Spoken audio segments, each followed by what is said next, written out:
know how there's always two sides to a story, or there's more to a story?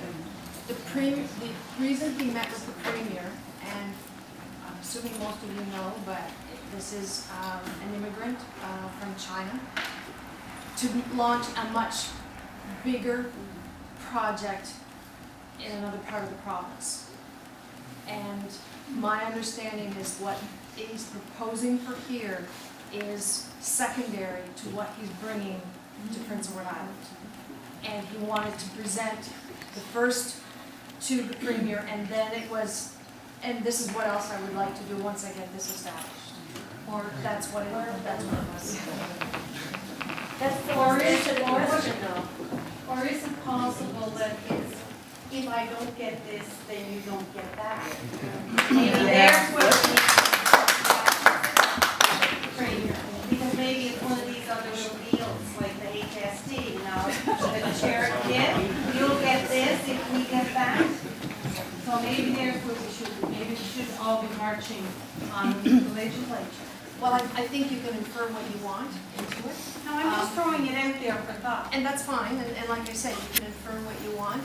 All I can say is that there is a process. If you've heard about the process, there has been no application for either, to my knowledge, of the first project. Maybe there has been, but again, it doesn't fall in my department. The fact of the matter is, we're talking about a significant proposal in Charlottetown. This is secondary. This is something that, if he was successful in implementing his plans, would take years to implement. And I believe that there's so many things that he would have to, so many current barriers, EI, environmental assessment plans, all those, even just the public meetings, the input, all that stuff, it would take so much time that what's going to happen here, you're not going to see it for a number of years. And I mean a number of years. And that is conducive, or sorry, what's the word? It's based on whether or not, contingent, thank you, on whatever happens in Charlottetown. Lady right there, please. I'm Gail Kern. I live in Argyle Shore.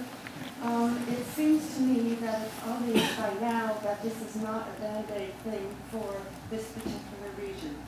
It's going to happen all over the island. It seems to me that instead of setting up all of these little municipalities, is not where we should be. It should be an island-wide thing, that the country is considered the same as Charlottetown, as every place else. We have the same rights. We have the same rights to property, all of that, across the island. And it seems to me that should fit with the government, not having to do the same exercise over and over and over in each of these communities, because it's going to happen. It is going to happen. All you have to do is leave PEI and go someplace else and see what's going on. We live in a beautiful place and everybody else has to.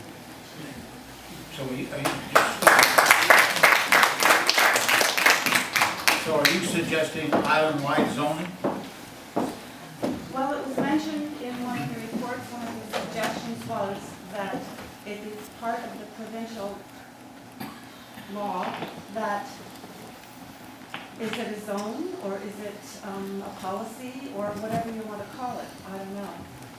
But that's where it seems to sit, to me, is with the province, not with each individual community, because each individual community is going to have to do exactly what these gentlemen did and sit there and pick it apart and say, oh, you didn't do this right. That's ridiculous.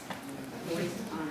Thank you. Joanne Malaire here, I'm also from the Argyle Shore. What concerns me when I see, or when I hear a discussion going on about incorporating two communities that separate us by a sign, I'm really concerned about that, because the only thing that will do is to create a bylaw of some sort in one corner, and building on what Gail said, whoever they happen to be at the time, will simply move into the next community.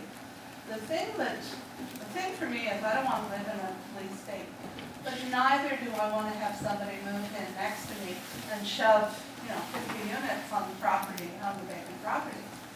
The thing that concerns me the most with what I've heard here this evening is the lack of transparency in relation to the act and the regulations that apply.